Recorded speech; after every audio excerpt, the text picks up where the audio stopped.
Welcome to The Velvet Myth. I'm your host, Adam. Thanks for tuning in, and it's so lovely to have your company. I truly hope tonight's story brings you comfort and peace. Before we begin tonight's tale, I'd love to know, where are you listening from? Share it in the comments below. It's always wonderful to see our little community stretching across the world. Thank you, Oliver, for narrating the story.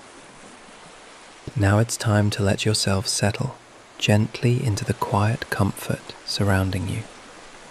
A familiar, peaceful space where your thoughts can soften and slowly drift away. Feel the warmth of your blankets wrapped around you, the gentle support beneath you, and the soothing stillness of the night welcoming you into rest. Allow your shoulders to loosen, your jaw to unclench, and the small muscles around your eyes to grow heavy and calm. With every slow breath, imagine the weight of the day melting away, little by little, leaving behind only softness, warmth, and ease. As your body sinks deeper into comfort, let your mind wander peacefully with tonight's story, knowing there is nowhere else you need to be and nothing more you need to do. Only this quiet moment, this cozy feeling, and the gentle promise of sleep drawing closer with every passing second.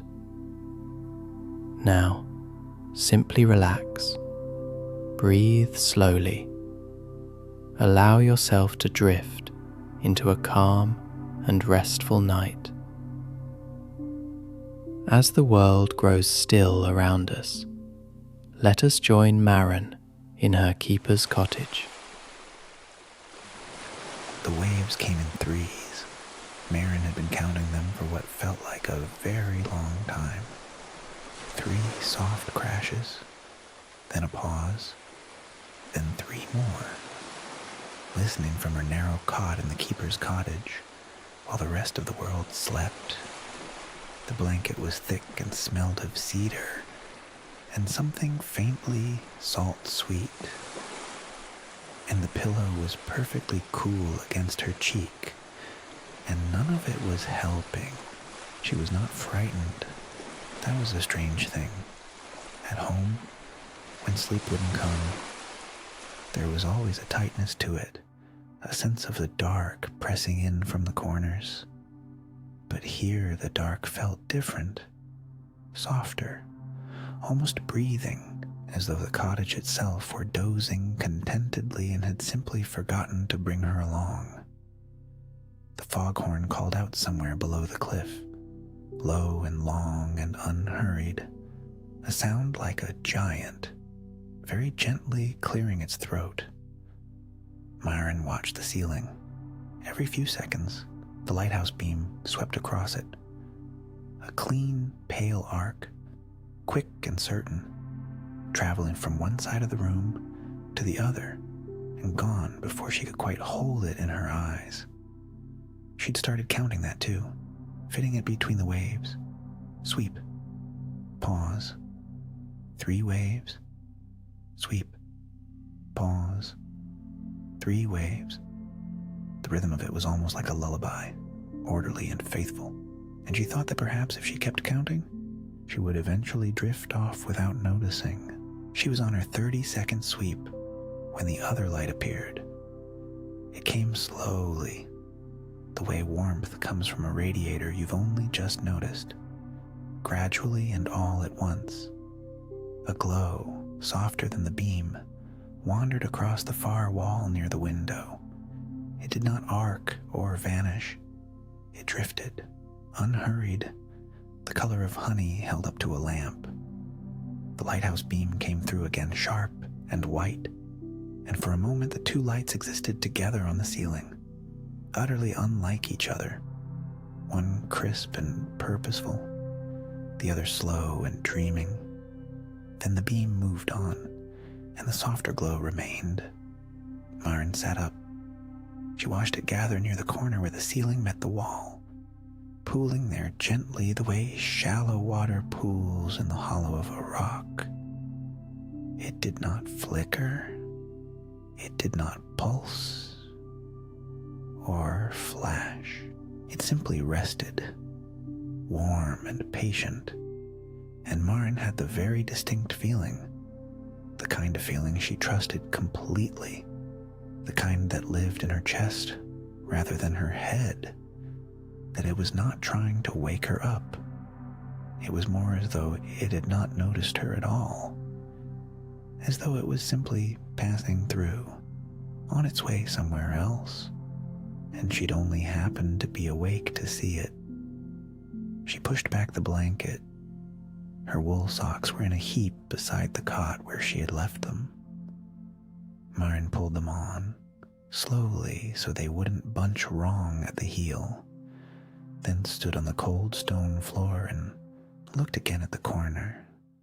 The glow had thinned, spreading out like it was being called onward. She watched it ease through the window glass and disappear. Maren crossed to the cottage door.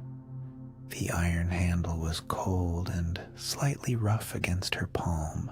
She pressed it down and eased the door open, just enough to slip through, and the night air came in, salt and fog and the far low conversation of the sea.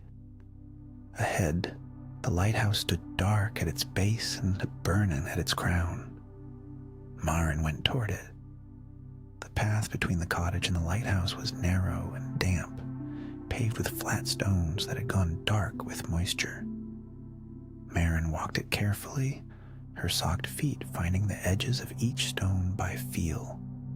On either side, low plants crowded close, sea lavender gone silver in the dimness, and tufts of something soft and unnameable that brushed against her ankles as she passed. The lighthouse door was heavier than she expected. Iron-banded oak, swollen with years of sea air. It gave way slowly when Maren leaned into it with both palms, and when it opened, it sighed on its hinges like something half asleep, being gently disturbed. Inside, the hush was different from the night's quiet outside. It was older, somehow. Contained. Maren stepped in and let the door rest shut behind her.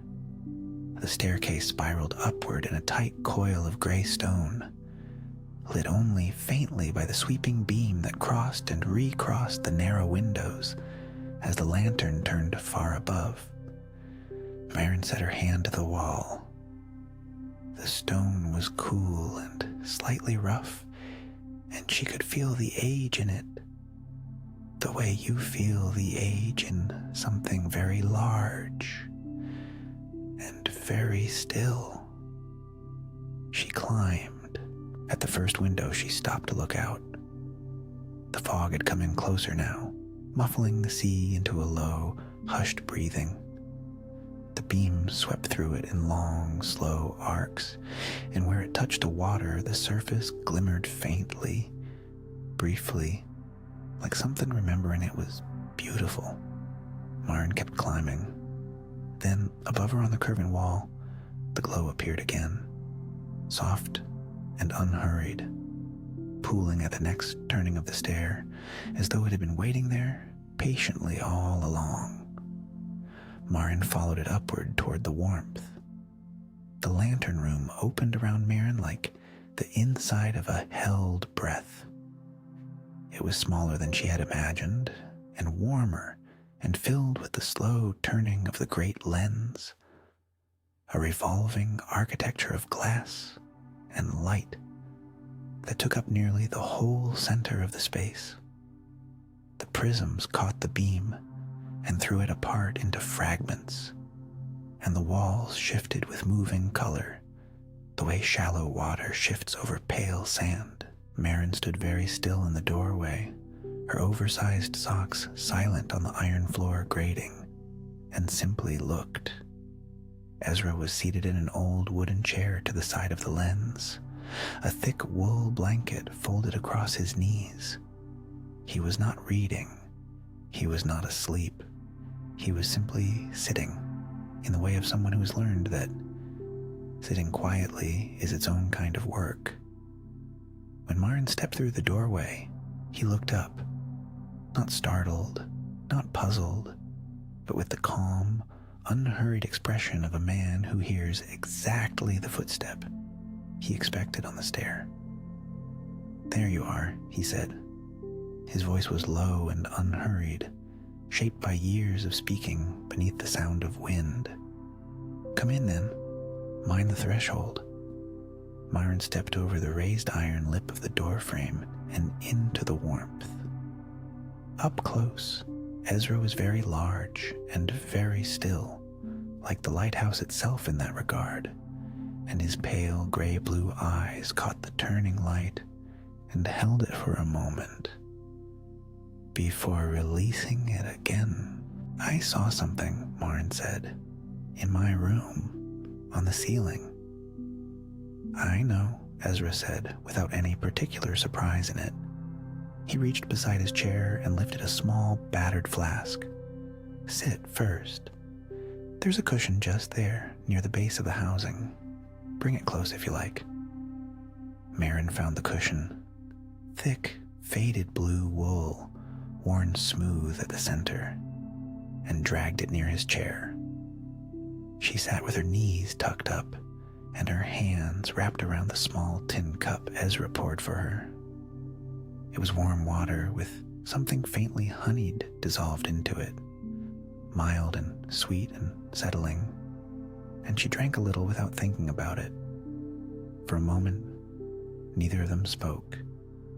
The lens turned its slow quarter circle, and the beam moved out through the glass lantern panels and into the fog beyond, faithful and unhurried. The foghorn sounded once, far off, then faded. "What was it?" Maren asked. "The light that moved the wrong way." Ezra considered this with the gravity it deserved. He turned the flask in his large, calloused hands, looking at it rather than at her, as though gathering something carefully. "Some things in old places," he said at last, "can only be noticed when the night is very still, and the person looking is the right sort of person to look." He glanced down at her then, and something in his expression was both gentle and entirely serious. "You noticed it. That means it was ready to be noticed." Maren held the warm cup and watched the Fresnel lens revolve. Within the glass, the light moved in its slow and faithful circle, and the walls of the small round room turned softly with it. She was not frightened. She'd not been frightened since the moment she stepped through the door. What she felt instead was the particular quiet of a question that has found its way, at last, to the right place. She settled against the cushion and waited and listened. Ezra set his own cup down on the narrow windowsill and was quiet for a moment, looking out through the great curved glass at the fog moving in slow, pale curtains across the water below. When he spoke, his voice had shifted, not lower exactly, but deeper, the way a room changes when someone opens a window to the outside. 40 years ago, he said, there was a storm here that I have never found the right words for. Maren watched his large hands rest open on his knees, perfectly still. It came in from the northeast, Ezra continued, which is the worst direction for this coast. The sea went black before the sun was even fully down. Not dark the way night is dark, but a different kind of black altogether. Heavy, like the water had turned to something thicker than itself. He paused. I had seen bad storms before, I knew what to do. You keep the lamp burning. That is the only thing. Whatever else is happening, you keep the lamp burning. The Fresnel lens continued its slow revolution behind him as he spoke, and the room breathed with its turning. The wind was shaking this tower, Ezra said, and Maren could almost hear it, could almost feel the stone itself trembling. Rain hit the glass so hard it sounded like gravel being thrown. I climbed up here to check the lamp, and I stood where I am standing now, and I looked out. He was quiet for a moment. I could not see the water. I could not see anything at all beyond the glass, just the wind and the rain and the dark. Maren drew her knees up slowly beneath the wool blanket. Ezra had settled around her and listened. And I thought, Ezra said, and his voice was careful now, the way a person is careful with something fragile, about everyone who was out there, the sailors, the fishing boats, the creatures in the water, the whales and the seabirds with nowhere to land. He turned his pale gray-blue eyes toward the lens, and something moved in them that was not quite sadness and not quite love, but lived very close to both. I thought about all the things the dark was full of, and all of them lost. He reached out slowly and laid one broad, calloused hand flat against the warm metal housing of the lantern base. I made a wish, he said simply, not a prayer exactly, and not a spell, just a wish, the way you make one when you mean it with everything you have. I wished for all of them, every lost sailor, every wandering creature, to find their way home safely, to feel the light and follow it, and to be held by it until they reach somewhere warm. Ezra lowered his hand.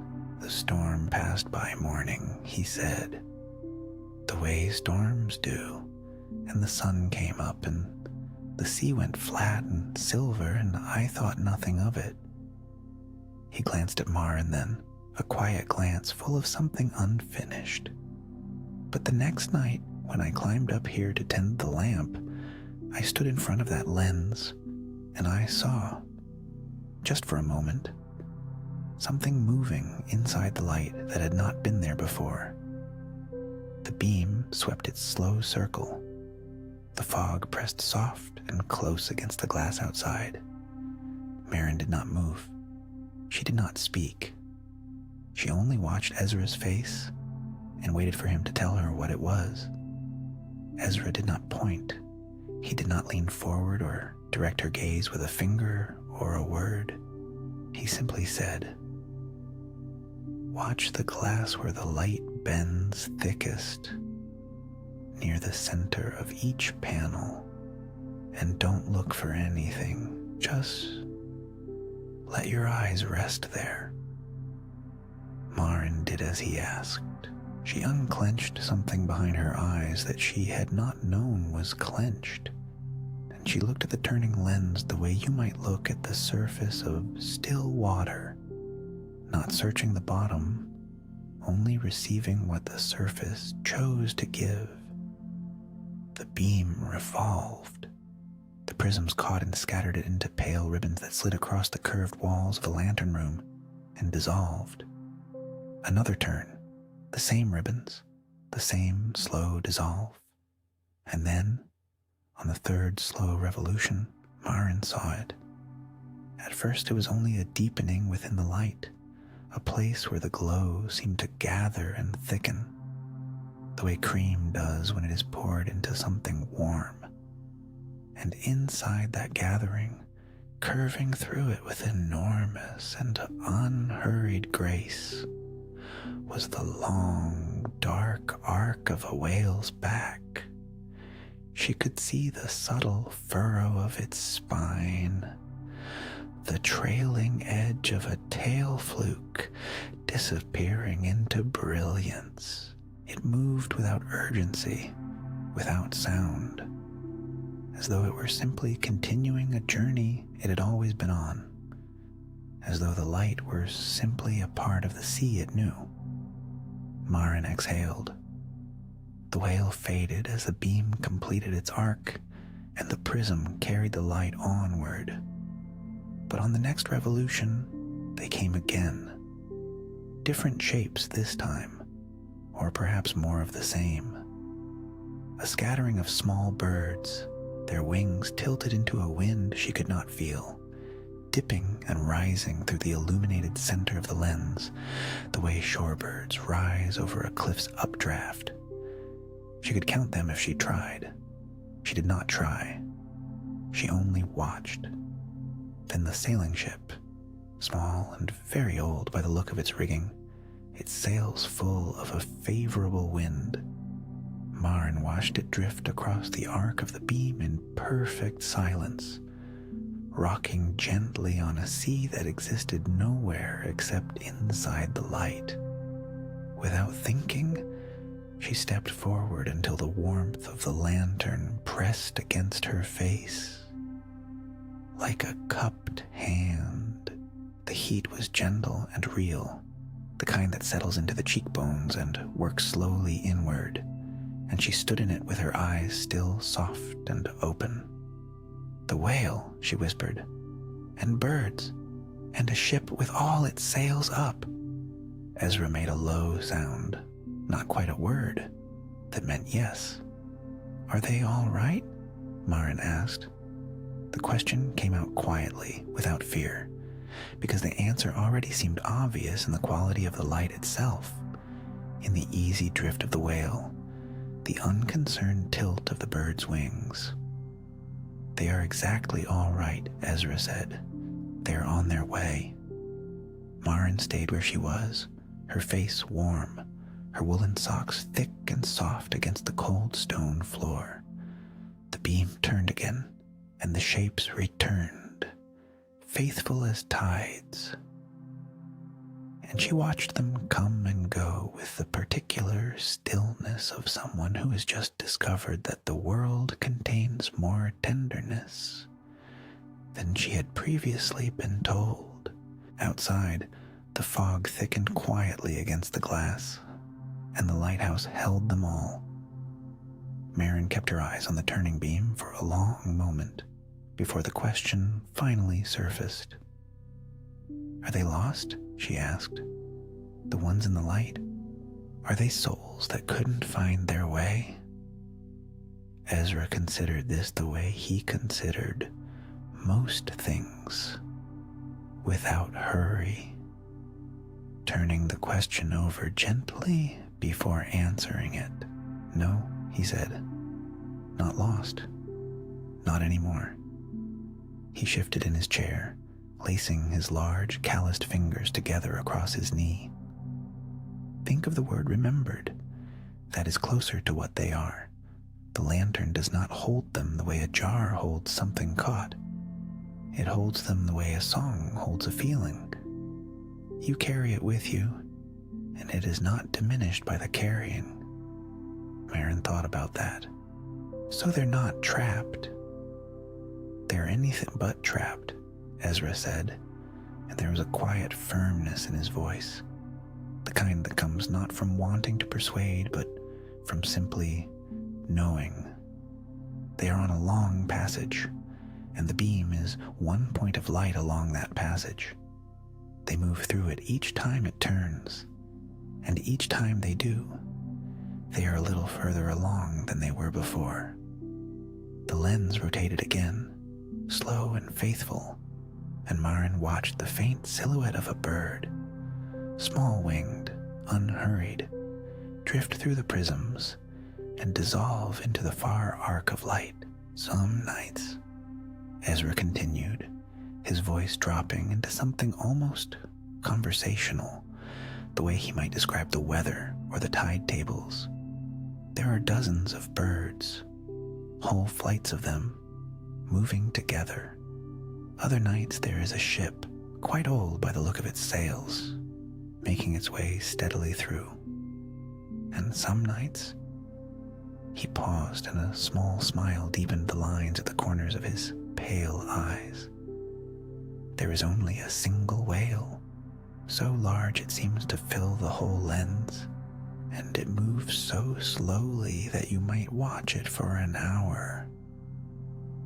Maren found herself smiling too, without meaning to, at the thought of a whale filling the lighthouse with its slow, enormous peace. She turned from the glass and looked at Ezra directly. "Why does it do it?" she asked. "The lantern. Why does it remember them?" Ezra's expression became something she didn't have a word for. Not sad, not happy, but full in the way that old things are full. "Because that is what it was built for," he said simply. A lighthouse was never built to be impressive or to shine for its own sake. It was built so that something in the dark could find its direction, so that something uncertain could become certain. What the lantern does with these travelers is only the oldest version of that same work. He spread one large hand open, a quiet gesture. It guides. It holds a direction steady. It says, "Here, this way. You are not alone in the dark." Maren was quiet for a moment. Then she stood from her chair and moved toward the glass, not to press her face against it as she might have done earlier in the night, but slowly, with a kind of ceremony. She held her palm near the warm surface of the lantern housing, close enough to feel the steady heat radiating from within. The restlessness she'd carried all evening, that prickling, unnamed unease that had pulled her out of bed and up the cold stairs, moved through her like a long breath and was gone. Outside, the fog lay softly against every window, and the beam turned on. The fog had thickened while they talked, until it pressed so close against the lantern room's curved glass that the world beyond had ceased to exist entirely. There was no cliff, no sea, no horizon, only the warm amber interior of the room, and the great lens turning, pouring its light outward into the soft, white nothing. It made the room feel smaller and safer, the way a cupped hand makes a candle flame feel safer. Maren was still standing near the lantern housing when she felt the first deep pull of tiredness move through her. Not the shallow, restless kind that had plagued her earlier in the night, but something slower and more serious, the kind that started at the back of the eyes and worked its way gently downward. Ezra noticed before she did. He was already moving toward the far corner of the room, where a wooden chest sat beneath a small shelf of log books. He opened it without ceremony and drew out a blanket, thick and dark and slightly rough, the color of heather in winter, and crossed the room to where Maren stood. He didn't make a fuss of it. He simply settled the blanket around her shoulders the way someone sets a book back in its proper place. And then he guided her, one steadying hand at her back, toward the old wooden chair beside the lantern housing. The chair was wide and low and had curved arms worn smooth from decades of the same use. Maren climbed into it and tucked her feet beneath her, the woolen blanket pulling in around her like a cocoon, her unraveling braid falling soft against her cheek. The chair held her completely. Ezra lowered himself into his own seat nearby, unhurried, and settled his large hands in his lap. He did not speak. There was nothing left to explain, and he seemed to understand that, to trust it the way he trusted the rhythm of the beam. Maren watched the light. The lens turned in its slow and faithful circle, and the fog outside caught the beam and held it, so that from within the room the glow seemed to breathe, expanding softly, then drawing back, then expanding again. And within it, as her eyes grew soft and heavy, she saw them one last time. A bird, long-winged and unhurried, riding a thermal only it could feel. Then the great dark shape of a whale, moving with the same patient certainty as the tide. Then a small ship, its sails full, heading somewhere it knew by heart. They were not going anywhere urgent. They were simply going. Maren found she had no questions left. The questions had been there all evening, stacked and waiting, pressing against the inside of her chest. But now they were gone, and in their place was only the warmth of the blanket and the sound of the foghorn somewhere far below, low and mournful and strangely comforting, like a lullaby sung in a language older than words. Her eyelids drooped. Ezra did not move. He kept his quiet watch the way the lighthouse kept its own, steadily, without asking for anything in return, content simply to remain. The beam swept outward through the fog. The foghorn breathed. The sea murmured at the base of the cliff, patient and ancient and entirely unconcerned. Maren pulled the blanket a little higher. The shapes in the light drifted on through the dark, finding their way, and she drifted with them, held in the turning glow, warm and still and no longer lost at all. Maren slept, the way the sea rested between waves, completely, without reservation, as though sleep were something she had simply been waiting to remember how to do. Her breathing slowed and deepened until it matched the rhythm of the room itself, the slow turn of the lens, the long exhale of the foghorn, the barely there percussion of the sea against stone far below. The blanket had risen with her last conscious breath and stayed there, tucked beneath her chin, her cheek pressed soft and warm against the chair's worn fabric. One oversized sock had bunched itself further down toward her heel during the climb, and it stayed that way, lopsided and comfortable and entirely unbothered. Ezra watched her for a moment before he turned to face the glass. He had seen many dawns from this room, hundreds certainly, perhaps more than he had ever thought to count. Each one arrived in its own manner, some burning open like a struck match, others seeping in slowly as watercolor into wet paper. This one came in the second way, a pale silver line drawing itself across the horizon where the sea met the sky, tentative and thin at first, then gradually, irrevocably widening. The fog had begun to loosen its hold on the cliff. Ezra could see the dark shapes of the rocks below, emerging from the gray, slick and patient, as though they had simply been waiting beneath the fog all along and were in no particular hurry to be seen. The sea lavender on the slope, invisible in the night hours, now existed again as a soft blur of purple-gray at the edge of perception. The lantern turned on. It had been doing so all night, and it would continue doing so. But now its beam met the growing morning differently. The light no longer cut the dark so sharply.